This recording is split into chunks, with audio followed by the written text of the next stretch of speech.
సంఖ్యాకాండము 27వ అధ్యాయము మొదటి వచనం నుంచి 11వ వచనం వరకు సెలోపెహాదు కుమార్తెను గురించి మనం చదువుకున్నాం, ధ్యానించాం. మనషే గోత్రంలో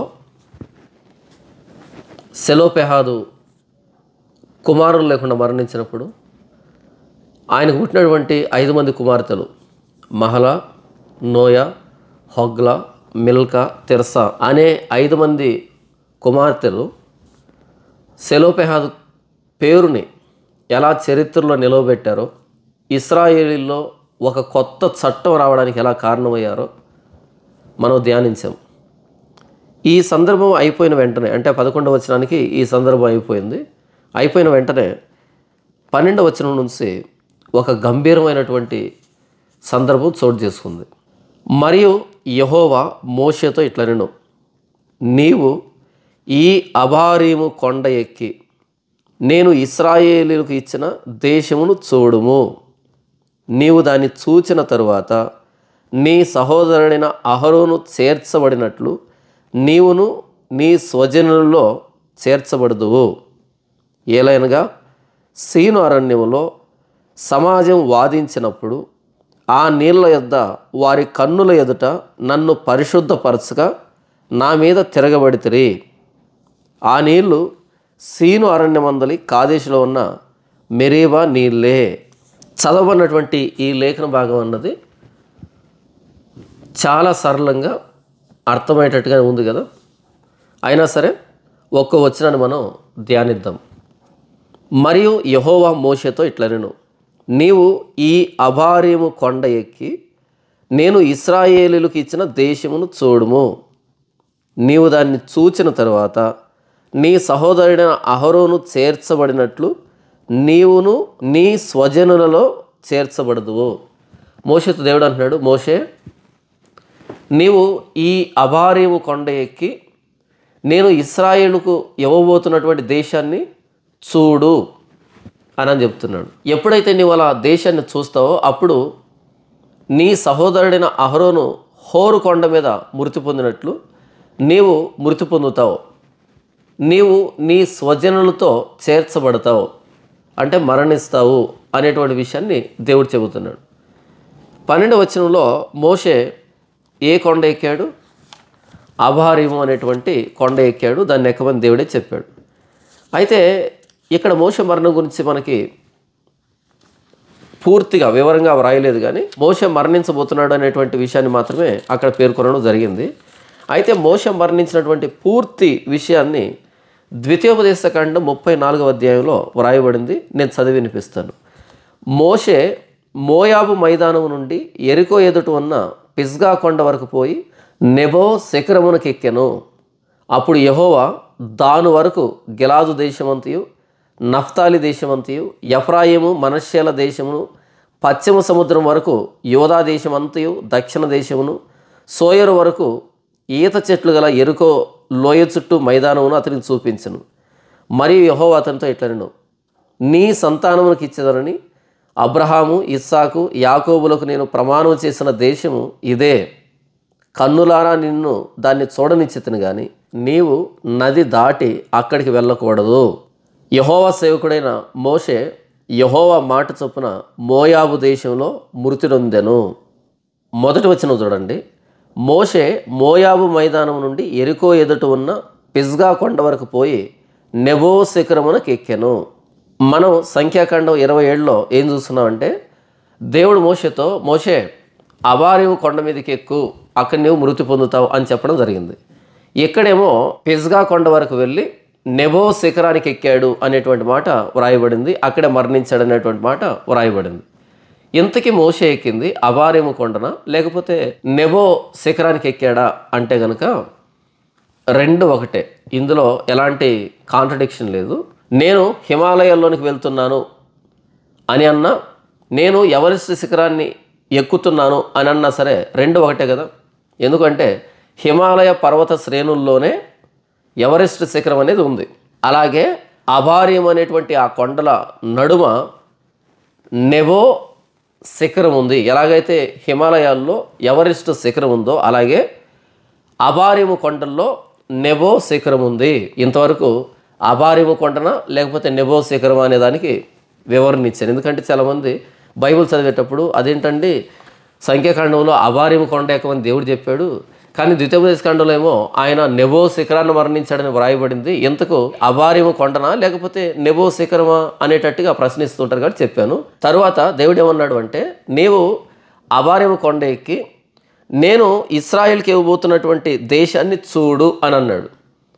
అలా చూడమన్నప్పుడు ఇంతకీ మోషే ఆ దేశంలో ఏం చూశాడు, ఎంతవరకు మోషే కనిపించింది, అబారీము కొండలో ఉన్నటువంటి ఆ నెబో శిఖరం మీద నుండి మోషే ఏం చూశాడు అనేదానికి కూడా ద్వితీయోపదేశకాండంలోనే వ్రాయబడింది. 2వ వచనం, అప్పుడు యెహోవా దాను వరకు గిలాదు దేశం అంతయు, నఫ్తాలి దేశం అంతయు, ఎఫ్రాయిము మనష్యాల దేశమును, పశ్చిమ సముద్రం వరకు యోదా దేశం అంతయు, దక్షిణ దేశమును, సోయరు వరకు ఈత చెట్లు గల ఎరుకో లోయ చుట్టూ మైదానమును అతనికి చూపించెను. మరియు యెహోవా అతనితో ఇట్లనెను, నీ సంతానమునకిచ్చేదనని అబ్రహాము, ఇస్సాకు, యాకోబులకు నేను ప్రమాణం చేసిన దేశం ఇదే. కన్నులారా నిన్ను దాన్ని చూడనిచ్చితిని కానీ నీవు నది దాటి అక్కడికి వెళ్ళకూడదు. యెహోవా సేవకుడైన మోషే యెహోవా మాట చొప్పున మోయాబు దేశంలో మృతి నొందెను. బేత్పయోరు ఎదుట మోయాబు దేశంలో లోయలో అతడు పాతిపెట్టబడెను. అతని సమాధి ఎక్కడ ఉన్నదో నేటి వరకు ఎవరికి తెలియదు. ఇంతవరకు మనం ఏం చూస్తున్నామంటే మోషే ఎక్కడ మరణించాడు, మోషే మరణించే ముందు వాగ్దాన దేశాన్ని ఎక్కడి నుంచి ఎక్కడి వరకు చూశాడు, అంటే ఆ నెబో శిఖరం మీద నుండి మోషే ఎంతవరకు చూడగలిగాడు. మూడవదిగా మోషే మరణించినప్పుడు మోషేను ఎక్కడ పాతిపెట్టడం జరిగింది. అలా పాతిపెట్టబడిన మోషే తర్వాతి కాలంలో మోషే సమాధి అన్నది గల్లంతు కావడం, కనబడకుండా పోవడం, ఆయన్ను ఎక్కడ పాతిపెట్టారో తర్వాత వాళ్ళకి తెలియకపోవడం, అంటే దేవుడే కనుమరుగు చేశాడు. ఇప్పుడు మోషే మరణానికి కారణం ఏంటి, ఎందుకు మోషే మరణించాల్సి వచ్చింది ఆ నెబో శిఖరాన్న మోయాబు దేశంలో అనే దానికి కారణం చూస్తే 14వ వచనంలో, ఏలయనగా సీను అరణ్యంలో సమాజం వాదించినప్పుడు ఆ నీళ్ళ యొద్ద వారి కన్నుల ఎదుట నన్ను పరిశుద్ధపరచక నా మీద తిరగబడితిరి. ఆ నీళ్లు సీను అరణ్యమందలి కాదేశులో ఉన్న మెరీబా నీళ్ళే. ఎందుకు మోషే మరణిస్తున్నాడు అంటే సీను అరణ్యంలో మెరీబా దగ్గర ఆ నీళ్ళ కోసం వివాదం జరిగినప్పుడు ఆ బండతో మాట్లాడమన్నప్పుడు మోషే బండను కొట్టడం, అలా ఇశ్రాయేలీల ఎదుట దేవుని పరిశుద్ధతను సన్మానించకపోవడం వలన అలా దేవుని శాపానికి లోనైనటువంటి మోషే అహరోను హోరు కొండ మీద మరణించాడు ఇదే శాపాన్ని భరిస్తూ. ఇప్పుడు మోషే నెబో శిఖరాన్ని మరణించబోతున్నాడు. మెరీబా దగ్గర దేవుని పరిశుద్ధతను సన్మానించకపోవడం అనేటువంటి ఆ శాపానికి మోషే ఇక్కడ మరణిస్తూ ఉన్నాడు. గమనించండి, మోషే అన్న అయినటువంటి అహరోను మరణించేటప్పుడు లేదా అహరోను కంటే ముందు మిరియాము మరణించేటప్పుడు కాదేశులో దేవుడు మిరియాముతో, మిరియాము నీవు ఈ పలానా కొండ ఎక్కి వాగ్దాన దేశాన్ని చూడు అనేటువంటి మాట చెప్పలే మిరియాముతో.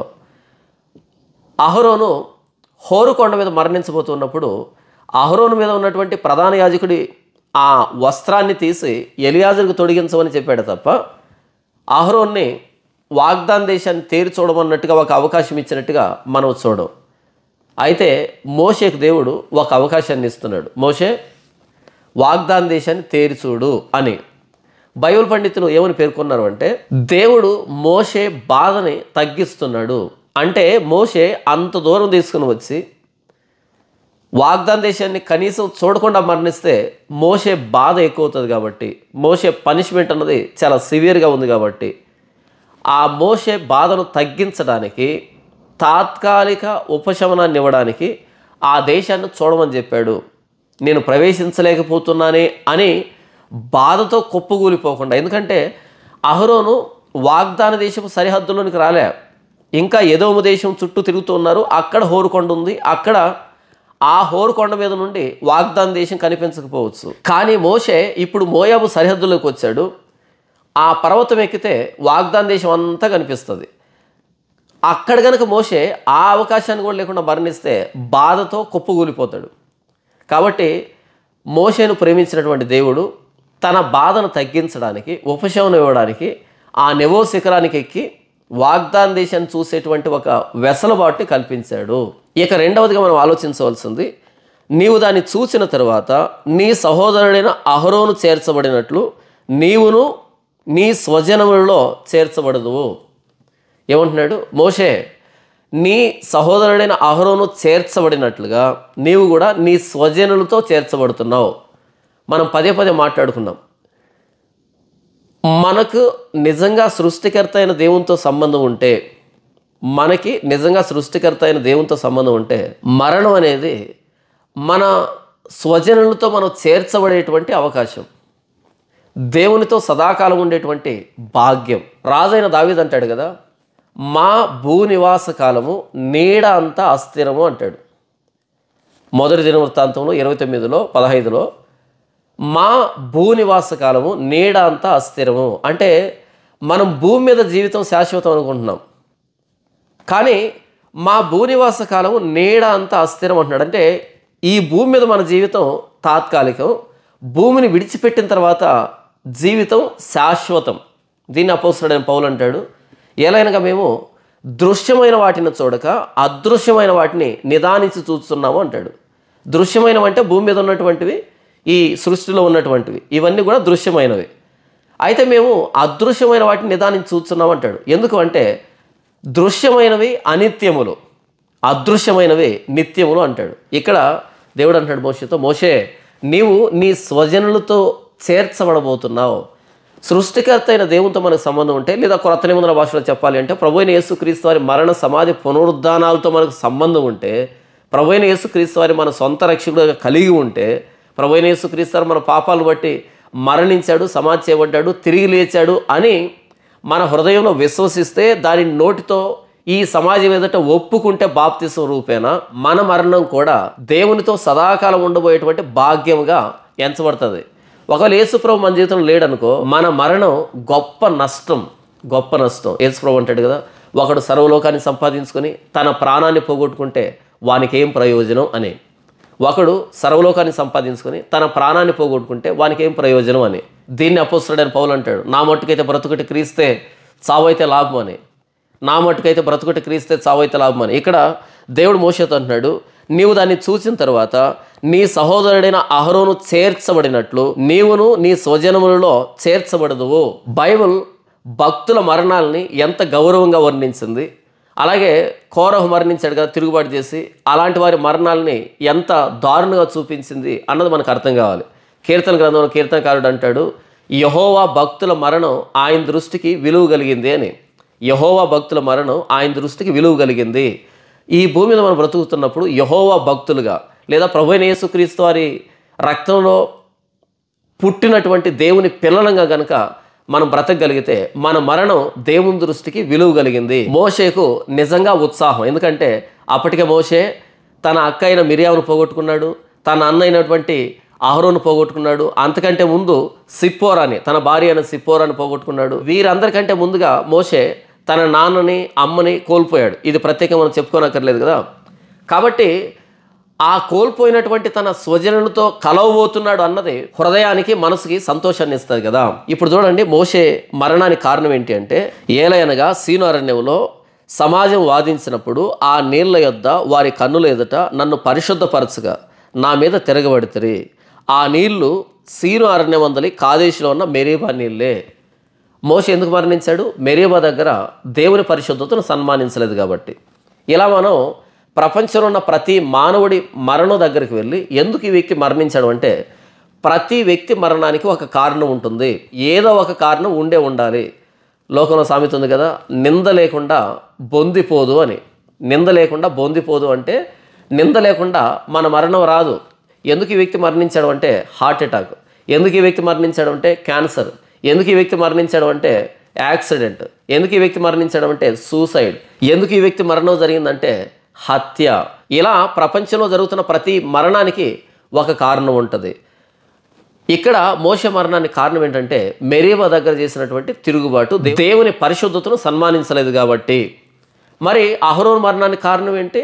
అహరోను కూడా మెరీబా దగ్గర చేసినటువంటి తిరుగుబాటును బట్టి. రాజైన అహాబు ఉన్నాడే, ఆయన మరణానికి కారణం ఏంటి?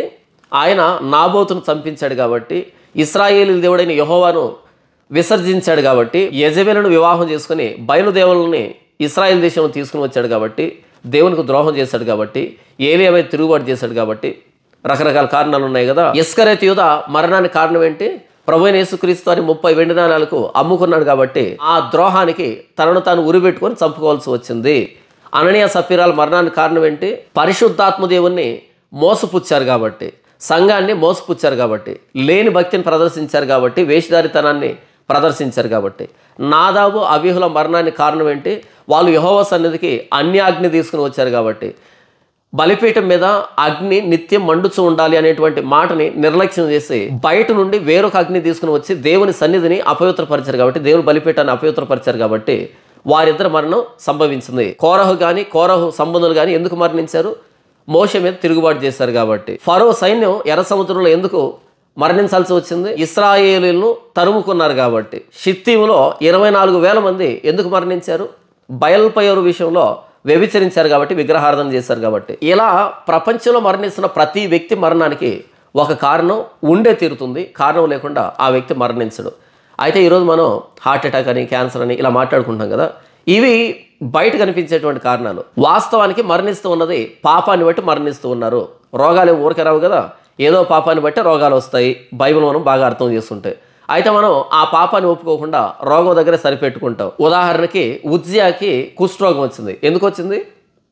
దేవుడి మీద తిరుగుబాటు చేశాడు కాబట్టి, యాజకుల మీద తిరుగుబాటు చేశాడు కాబట్టి, దేవుని న్యాయవిధికి వ్యతిరేకంగా ప్రవర్తించాడు కాబట్టి, గర్వంగా ప్రవర్తించాడు కాబట్టి కుష్ఠరోగం వచ్చింది. కానీ బయట ప్రపంచానికి ఏమర్థమైంది? ఆయన కుష్ఠరోగంతో మరణించాడని. వాస్తవానికి కుష్ఠరోగం ఎందుకు వచ్చింది? దేవుడి మీద తిరుగుబాటు చేశాడు కాబట్టి. ఆస అనే వ్యక్తి ఉన్నాడు. ఆస అనే వ్యక్తికి పాదములో జబ్బు పుట్టింది. ఆ పాదంలో జబ్బు పుట్టి ఆయన మరణించాడు. ఎందుకు పాదంలో జబ్బు పుట్టింది? ఆయన దేవునికి ద్రోహం చేశాడు కాబట్టి, తిరుగుబాటు చేశాడు కాబట్టి. అందరికీ ఎలా అర్థమైంది? పాదములో జబ్బు పుట్టి మరణించాడు అని. కానీ వాస్తవానికి పాదంలో జబ్బు ఎందుకు పుట్టింది? దేవుడి మీద తిరుగుబాటు చేశాడు కాబట్టి. యెహోరాము అనే వ్యక్తికి కడుపు జబ్బు వచ్చి పేగులు క్రిందపడి భయంకరమైన బాధను అనుభవిస్తూ మరణించాడు. ఎందుకు ఆయన కడుపు జబ్బు వచ్చింది? ఆయన చేసిన ద్రోహాన్ని బట్టి, తన సహోదరులను చంపిన విధానాన్ని బట్టి. అయితే బయట ప్రపంచానికి ఏమర్థమైంది? కడుపు జబ్బుతో మరణించాడు. వాస్తవానికి కడుపు జబ్బు ఎందుకు వచ్చింది?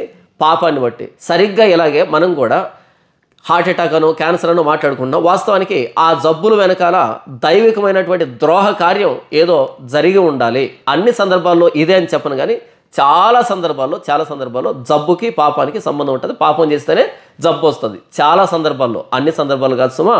జబ్బు వచ్చిన ప్రతివాడు పాపి కాదు, జబ్బు రాని ప్రతివాడు నీతిమంతుడేమి కాదు. మొత్తంగా నేనేం చెప్తున్నాను అంటే, మోషే ఎందుకు మరణిస్తున్నాడు అంటే, దేవుడు ప్రత్యేకమైన కారణాన్ని చెప్పి మరి ఆయన తీసుకుంటున్నాడు. అంటే ప్రతి మానవుడి మరణానికి కారణం ఉంటుంది. ప్రతి మానవుడి మరణానికి, నా మరణానికి ఒక కారణం ఉండబోతుంది, మీ మరణానికి ఒక కారణం ఉండబోతుంది. ఇలా ఈ ప్రపంచంలో పుట్టినటువంటి, ఇప్పుడున్నటువంటి, పుట్టబోతున్నటువంటి ప్రతి మానవుడి మరణానికి ఒక కారణం ఉంది కదా.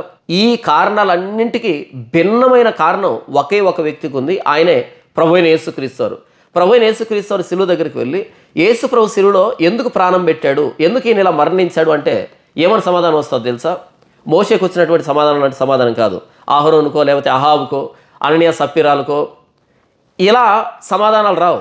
కొత్త సమాధానం, ప్రపంచం ఇంతవరకు విననటువంటి సమాధానం వస్తుంది. అదేంటంటే, మీకోసమే, మీ పాపాల నిమిత్తమే, మిమ్మల్ని క్షమించడానికే, మిమ్మల్ని పరలోక రాజ్య వారసులుగా చేయడానికే, మిమ్మల్ని దేవుని సన్నిధిలో ప్రవేశపెట్టడానికే, మీకు దేవునికి మధ్య ఉన్నటువంటి సంబంధాన్ని పునరుద్ధరీకరించడానికే అనేటువంటి సమాధానాలు ప్రభువైన యేసుక్రీస్తు వారి శిలువ మరణంలో ఉండి మనకు వస్తాయి. ఈ ప్రపంచంలో ఎవరు మరణించినా వారి మరణానికి కారణం పాపానికి సంబంధించిందై ఉంటుంది, లేదా వారి వ్యక్తిగతమైనదై ఉంటుంది. కానీ ప్రభువైన యేసుక్రీస్తు వారి శిలువ దగ్గరికి వెళ్తే ఆయన ఎందుకు శిలువలో ప్రాణం పెట్టవలసి వచ్చింది, ఎందుకు ఆయన ఎలా మరణించాడు, ఇంత దారుణంగా మరణించాడు, ఎందుకు ఆయన ఇంత శ్రమను సహించాడు అంటే వచ్చేటువంటి సమాధానం ఏంటంటే, నీ పాపాన్ని బట్టే, నీ దోషాన్ని బట్టే, నీ అతిక్రమాన్ని బట్టే, నీ అవిధేయతను బట్టే, నీవు దేవునికి చేసిన ద్రోహాన్ని బట్టే, నీకు దేవునికి మధ్య సంబంధాన్ని ఏర్పాటు చేయడానికే, నీ పాపాన్ని క్షమించడానికే, నిన్ను పరలోక రాజ్య వారసుడిగా చేయడానికే, నిన్ను దేవుని బిడ్డగా చేయడానికే అనేటువంటి కొత్త సమాధానం సిలువల నుండి మనకు వస్తుంది. మోషే మరణాన్ని గురించి మనం ఆలోచించవలసినటువంటి ఇంకో విషయం ఏంటంటే, మిరియాముతో దేవుడు మిరియాం మరణించే ముందు వాగ్దాన దేశాన్ని చూపించలే, అహరోను మరణించేటప్పుడు వాగ్దాన దేశాన్ని చూపించలే. కానీ మోషేకి దేవుడు వాగ్దాన దేశాన్ని చూసేటువంటి అవకాశాన్ని ఇచ్చాడు. ఎందుకు అంటే, మోషే తన ఇల్లంతట్లో నమ్మకమైన వాడు, సాత్వికుడు. మోషే తన ఇల్లంతట్లో నమ్మకమైన వాడు, సాత్వికుడు. మోషే లాంటి ప్రవక్త ఈ భూమి మీద ఇప్పటివరకు పుట్టలే. యేసుప్రభు కాకుండా ఈ భూమి మీద ఇప్పటివరకు ఎవరు పుట్టలే మోషే లాంటి ప్రవక్త. మోషేకు ఉన్నటువంటి ప్రత్యేకతను గురించి ద్వితీయోపదేశకాండం 34వ అధ్యాయంలో ఐగుప్తు దేశంలో ఫరోకును అతని సేవకులందరికీ అతని దేశమంతటికి ఏ సూచక్రియలను మహత్కార్యములను చేయుటకు యెహోవా అతన్ని పంపెనో అంటే మోషేను, వాటి విషయంలోనూ ఆ బాహుబలం అంతటి విషయంలోనూ మోషే ఇశ్రాయేలు జనులందరి కన్నుల ఎదుట కలుగు చేసిన మహాభయంకర కార్యముల విషయంలోనూ యెహోవాను ముఖాముఖిగా ఎరిగిన మోషే వంటి ఇంకొక ప్రవక్త ఇశ్రాయేలీల్లో ఇది వరకు పుట్టలేదు. మరొకసారి చూడండి, యెహోవాను ముఖాముఖిగా ఎరిగినటువంటి మోషే వంటి ఇంకొక ప్రవక్త ఇశ్రాయేలీల్లో ఇది వరకు పుట్టలేదు. యెహోవాను ముఖాముఖిగా ఎరిగినటువంటి ప్రవక్త ఆయన ఐగుప్తు విషయంలో కానీ, ఫరో విషయంలో కానీ, అరణ్యంలో కానీ ఆయన చేసినటువంటి మహాభయంకరమైనటువంటి కార్యాలు, సూచక్రియలు ఇవన్నీ కూడా మనం చూసాం కదా. మోషే దేవుని ఇల్లంతట్లో నమ్మకమైన వాడు, సాత్వికుడని దేవుడే సాక్ష్యం ఇచ్చాడు. కాబట్టి ఇన్ని లక్షణాలు ఉన్నాయి కాబట్టి దేవుడు మోషేని ఇంతగా ప్రేమించాడు. కాబట్టి మోషేని దేవుడు ప్రత్యేకంగా పుట్టించాడు. కాబట్టి ఇశ్రాయేలు విమోచనం కోసం పుట్టించాడు. కాబట్టి ఆ మోషేకు దేవుడు వాగ్దాన దేశాన్ని చూసేటువంటి అవకాశం ఇచ్చాడు. వాగ్దాన దేశాన్ని చూసేటువంటి అవకాశాన్ని ఇచ్చాడు. నేనేం చెప్తున్నాను అంటే, మోషే మెరీబా దగ్గర అవిధేయత చూపించినప్పటికీ వాగ్దాన దేశాన్ని చూసేటువంటి అవకాశాన్ని పొందాడు, కనీసం చూడగలిగాడు. అయితే క్రొత్త నిబంధనలో ప్రభువైన యేసుక్రీస్తు వారి దగ్గరికి ఒక పరిసయుడు వచ్చాడు రాత్రిపూట. ఎవరో తెలుసు కదా, యోహాను సువార్త 3వ అధ్యాయం 1వ వచనం నుంచి ఆ సందర్భాన్ని చూద్దాం. యూదుల అధికారి అయిన నీకోదేమను పరిసయుడు ఒకడు ఉండెను. అతడు రాత్రి యందు ఆయన యొద్దకు వచ్చి, బోధకుడా, నీవు దేవుని యొద్ద నుండి వచ్చిన బోధకుడు అని మేము ఎరుగుదుము. దేవుడు అతనికి తోడై ఉంటేనే కానీ నీవు చేయుచున్న సూచక్రియలను ఎవడనూ చేయలేడని ఆయనతో చెప్పాను. అందుకు యేసు అతనితో, ఒకడు క్రొత్తగా జన్మించితేనే కానీ అతడు దేవుని రాజ్యమును చూడలేడని నీతో నిశ్చయంగా చెప్పుచున్నాను అనెను. పోలిక అర్థమవుతుందా? మోషే మెరీబా దగ్గర దేవుని మీద తిరుగుబాటు చేసినప్పటికీ ఆయన ఐగుప్తులో చేసినటువంటి సూచక్రియలు కానీ, ఫరో ఎదుట చేసినటువంటి సూచక్రియలు కానీ, అరణ్యంలో చేసినటువంటి సూచక్రియలు కానీ, ఈ ఇశ్రాయేలు ప్రయాణంలో ఆయన చేత దేవుడు చేయించిన మహాభయంకరమైన కార్యాలు కానీ, దేవుని ఇల్లంతట్లో మోషే ఎంత మంచివాడో, ఎంత సాత్వికుడో మనం చూసాం. కాబట్టి దేవుణ్ణి ముఖాముఖిగా చూచినటువంటి అనుభవం కలిగినటువంటి మోషే అంత గొప్పోడు. కాబట్టి ఆయనకు దేవుడు వాగ్దాన దేశాన్ని చూసేటువంటి అవకాశం ఇచ్చాడు. మెరీబా దగ్గర తిరుగుబాటు చేసినా సరే. కానీ క్రొత్త నిబంధనకు వస్తే ప్రభువైన యేసుక్రీస్తు వారు నీకోదేము అనే పరిసయుడితో ఏం మాట్లాడుతున్నాడు అంటే, నీకోదేము ఎవరు అంటే 80 సంవత్సరాలు పైబడినటువంటి వృద్ధుడు. పరిసయుడు అంటే ధర్మశాస్త్ర ప్రకారంగా బ్రతకడానికి ప్రయత్నం చేస్తున్నటువంటి వ్యక్తి. తరువాతి చరిత్రలో మనం చూస్తే నీకోదేము చాలా మంచోడు. నీకోదేము యేసుప్రభు మరణించినప్పుడు ఆయన శరీరాన్ని సమాధికి సిద్ధం చేయడానికి వస్తాడు కదా. కాబట్టి నీకోదేము చాలా మంచోడు, ధర్మశాస్త్ర ప్రకారంగా మంచివాడు. నీకోదేములో ఎలాంటి పొరపాట్లు లేవు. ఏది ధర్మశాస్త్ర ప్రకారంగా ఆనాటి ఇశ్రాయేలుతో పోల్చుకుంటే చాలా మంచోడు. ఆయన వృద్ధుడు, అందరి చేత ఘనత పొందినవాడు, దేవుని మీద ఆసక్తి కలిగినవాడు, ఎన్నో మంచి లక్షణాలు ఉన్నాయి కదా. ఆ నీకోదేము యేసుప్రభు దగ్గరికి వచ్చినప్పుడు యేసుప్రభు అంటున్నాడు, ఒకడు క్రొత్తగా జన్మించితేనే కానీ దేవుని రాజ్యాన్ని చూడడు, ప్రవేశించడు అని చెప్తున్నాడు. ఒకసారి చదివి వినిపిస్తాను చూడండి. అందుకు యేసు అతనితో, ఒకడు క్రొత్తగా జన్మించితేనే కానీ అతడు దేవుని రాజ్యమును చూడలేడని నీతో నిశ్చయంగా చెప్పుచున్నాను. మోషే మెరీబా దగ్గర తిరుగుబాటు చేసినా సరే ఆ నెబో శిఖరం మీద నుండి వాగ్దాన దేశాన్ని చూశాడు. కానీ ఇక్కడ యేసుప్రభు ఏమంటున్నాడు అంటే, ఒకడు క్రొత్తగా జన్మించితేనే కానీ దేవుని రాజ్యమును చూడలేడు అని అంటున్నాడు. నేనేం చెప్తున్నాను అంటే, మెరీబా దగ్గర మోషే తిరుగుబాటు చేసినా సరే వాగ్దాన దేశాన్ని కనీసం చూడగలిగాడు, ప్రవేశించకపోయినా సరే. కానీ ప్రభువైన యేసుక్రీస్తు పరలోక రాజ్యం గురించి, పరలోక రాజ్యం తర్వాత పరలోకమే కదా ఉంటుంది, దాని గురించి మాట్లాడుతూ ఒకడు క్రొత్తగా జన్మించితేనే కానీ పరలోకాన్ని చూడడు అని అంటున్నాడు. అంటే వాగ్దాన దేశాన్ని నెబో శిఖరం మీద చూడొచ్చేమో కానీ పరలోకాన్ని క్రొత్తగా జన్మించినటువంటి అనుభవం లేకపోతే చూడము. దీన్ని ప్రభువైన యేసుక్రీస్తు అంటారు, హృదయ శుద్ధి కలిగిన వారు ధన్యులు, వారు దేవుని చూచెదరు. హృదయ శుద్ధి ఎక్కడి నుంచి వస్తుంది? క్రొత్తగా జన్మిస్తే వస్తుంది. మన పాత జీవితం అయితే పాత హృదయం ఉంటుంది. హృదయం అన్నింటికంటే మోసకరమైంది, అది ఘోరమైన వ్యాధి కలిగింది, దాన్ని గ్రహించగలిగిన వాడెవడు? ఇది పాత హృదయం. ప్రతివాని గుండె బలహీనమైన, ప్రతివాడు నడినెత్తిన వ్యాధి కలిగి ఉన్నాడు. అరికాలు మొదలుకొని నడినెత్తి వరకు ఎక్కడ చూసినా దెబ్బలు, గాయములు, పచ్చి పుండ్లు, అవి కట్టబడలేదు, పిండబడలేదు, తైలంతో మెత్తన చేయబడలేదు. ఇది పాత హృదయం, పాపపు హృదయం. అయితే హృదయ శుద్ధి కలిగిన వారు ధన్యులు, వారు దేవుని చూచెదరు. అంటే ఎవరైతే గుండెల్లో బల్లింపోటు పడిపించుకున్నటువంటి ప్రభు అయిన యేసుక్రీస్తు వారి దగ్గరకు వచ్చి, యేసు ప్రభువా, నీ గుండెల్లో బల్లింపోటు పడవడానికి కారణం ఏంటంటే నా హృదయంలో నేను ఆలోచించినటువంటి రహస్యమైన నీచమైన దుర్నీతి కార్యక్రమాలను బట్టే, పాపాలను బట్టే నీ హృదయంలో బల్లింపోటు దిగబడింది అని ప్రభు అయిన యేసుక్రీస్తు వారి శిలువను బట్టి ఎవరైతే తమ హృదయాన్ని ప్రభు అయిన యేసుక్రీస్తు వారి పాదముల చెంత కుమ్మరిస్తారో పశ్చాత్తాప రూపంలో, వారి హృదయం నూతన పరచబడుతుంది. కాగా ఎవడైనను క్రీస్తునందున ఎడల వాడు నూతన సృష్టి, పాతవి గతించెను, ఇదిగో క్రొత్తవాయెను. దీన్నే యేసు ప్రభు అంటున్నాడు, హృదయ శుద్ధి లేకుండా ఎవడు దేవుణ్ణి చూడడు. హృదయ శుద్ధి ఎలా జరుగుతుంది? ప్రభు అయిన యేసుక్రీస్తు వారి గుండెల్లోంచి ప్రవహించినటువంటి ఆ రక్తంతో మన హృదయాన్ని కడుక్కుంటే మనకు హృదయ శుద్ధి వస్తుంది. హృదయ శుద్ధి కలిగిన వారు ధన్యులు, వారు దేవుని చూచెదరు. పరిశుద్ధత లేకుండా ఎవరు ప్రభువును చూడరు. పరిశుద్ధత లేకుండా ఎవరు ప్రభువును చూడరు. దీన్ని ప్రభు అయిన యేసుక్రీస్తు వారు ఏమంటున్నారు అంటే, ఒకడు క్రొత్తగా జన్మించితేనే కానీ వాడు దేవుని రాజ్యమును చూడలేడని నిశ్చయముగా నీతో చెప్పుచున్నాను. యేసుప్రభు రక్తంతో కొనబడినటువంటి సంఘంలోనే చేర్చబడాలి అంటే, పైనుంచి పుట్టిన అనుభవం కావాలి అంటే, మరి ఈ సంఘంలో చివరిదాకా కొనసాగి పరలోకంలో చేర్చబడాలి అంటే హృదయ శుద్ధి అవసరం లేదా? పరిశుద్ధత అవసరం లేదా? ప్రతినిత్యం ప్రభు అయిన యేసుక్రీస్తు వారి గుండెల్లో నుంచి కారినటువంటి ఆ రక్తాన్ని బట్టి మన హృదయాన్ని, మన జీవితాన్ని, మన అంతరంగాన్ని, మన ప్రాణాన్ని, శరీరాన్ని, మన ఆత్మను పరిశుద్ధపరచుకోవద్దా? మన జీవితంలో ఉన్నటువంటి భౌతికమైన, ఆత్మీయమైన సమస్త కల్మషాల నుండి మనం పవిత్రీకరించబడవద్దా యేసు ప్రభు రక్తంతో? మోషే మరణాన్ని గురించి మనం ఇంకా ఆలోచిస్తే, మోషే మరణించినప్పుడు మోయాబు లోయలో ఒక ప్రాంతంలో పాతిపెట్టడం జరిగింది. తర్వాత అతని సమాధి ఎవరికి కనబడకుండా దేవుడు చేశాడు. మోషే సమాధిని దేవుడు కనుమరుగు చేశాడు, ఎవరికి కనిపించకుండా తర్వాత కాలంలో.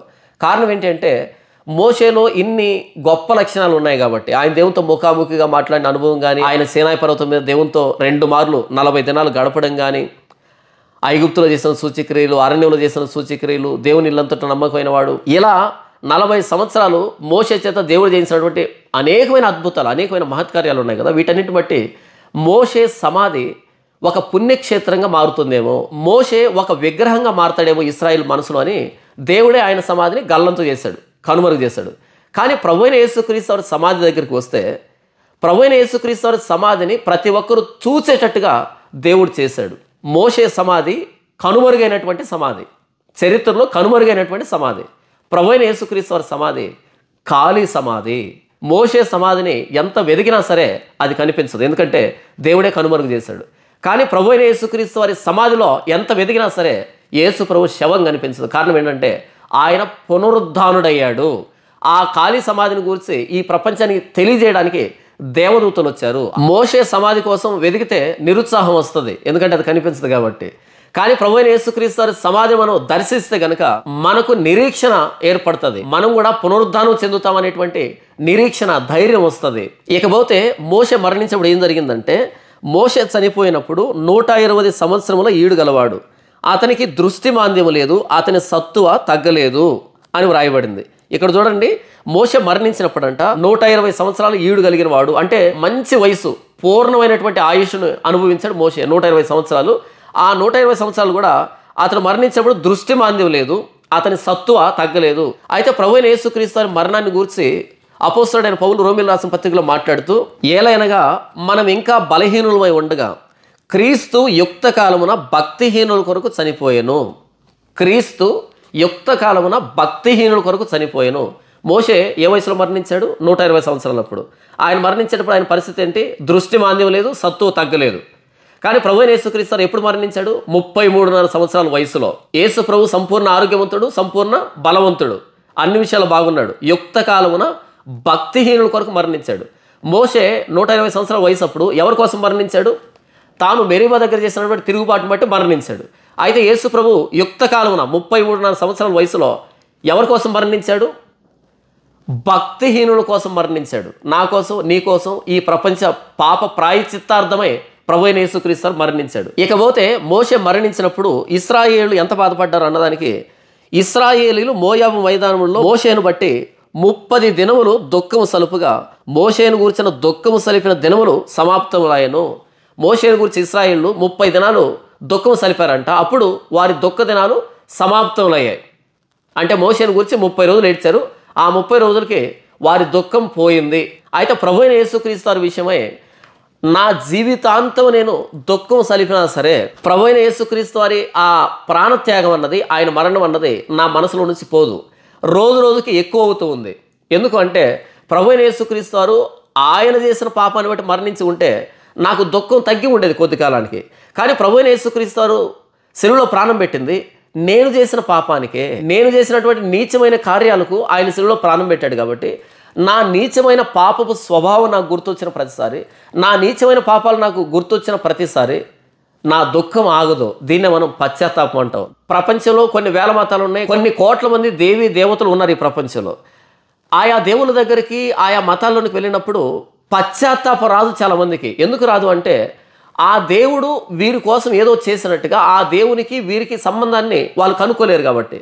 కానీ కేవలం ప్రభు అయిన యేసుక్రీస్తు వారి శిలువ దగ్గరికి వచ్చినప్పుడు ఎంతటి కఠినాత్ముడికైనా సరే గుండె కరిగిపోతుంది, పశ్చాత్తాపం వస్తుంది. ఎందుకు అంటే ప్రభు అయిన యేసుక్రీస్తు వారి మరణం ఆయన కోసం జరిగింది కాదు, మన కోసం జరిగింది, మన పాపాన్ని బట్టి జరిగింది. కాబట్టి నా పాపాన్ని బట్టి ప్రభు అయిన యేసుక్రీస్తు వారు ఇంత శ్రమను అనుభవించాడా, ఈ శిలువను భరించాడా, ఇలా ప్రాణత్యాగం చేశాడా అనేటువంటి మాటను అర్థం చేసుకునే కొద్దీ మన అంతరంగంలో పశ్చాత్తాపం కలుగుతుంది. నిజమైన క్రైస్తవుడు జీవితాంతం పశ్చాత్తాపడతాడు, ప్రతి సందర్భంలో పశ్చాత్తాపడతాడు. ఎందుకంటే మనం మంచోళ్ళం కాదు, నేనైతే ప్రత్యేకించి మంచోని కాదు. నా యందు అనగా నా శరీరం యందు మంచిది ఏది నివసింపదు అని పౌలు ఒప్పుకుంటాడు కదా. నా శరీరం యందు మంచిది ఏది నివసింపదు అని ఒప్పుకుంటాడు కదా. నా యందు ఏ మంచితనం నాకు కానరాదు. ఎందుకు కానరాదంటే ఉంటే కదా. అరికాలు మొదలుకొని నన్నెత్తి వరకు అన్ని విషయాల్లో చెడిపోయిన వాడిని, మంచితనం ఏమీ లేదు. ఇలాంటి నేను ప్రభు అయిన యేసుక్రీస్తు వారి శిలువను చూసిన ప్రతిసారి ఏడ్చడమే, పశ్చాత్తాపడమే, ప్రతి పాపాన్ని ఒప్పుకోవడమే. ఎందుకంటే మన అంతరంగంలో నిరంతరాయంగా సముద్రం ఎప్పుడు కదులుతూ తనలో ఉన్నటువంటి మైలను బురదను ఒడ్డు మీదకి ఎలా పంపిస్తూ ఉంటుందో, ఒడ్డు మీదకి ఎలా చేరుస్తూ ఉంటుందో, అలాగే నా అంతరంగంలోంచి ప్రతి క్షణం పాపపు ఆలోచనలు, పాపపు క్రియలు, అంత పాపమే కదా. సముద్రమైనా నిమ్మలిస్తుందేమో కానీ ఒకనొక సందర్భంలో మనకు తెలియకుండా. కానీ మన అంతరంగం ఎప్పుడు నిమ్మలించదే. మన హృదయం నుంచి వచ్చేటువంటి ప్రతి ఆలోచన పాపమే.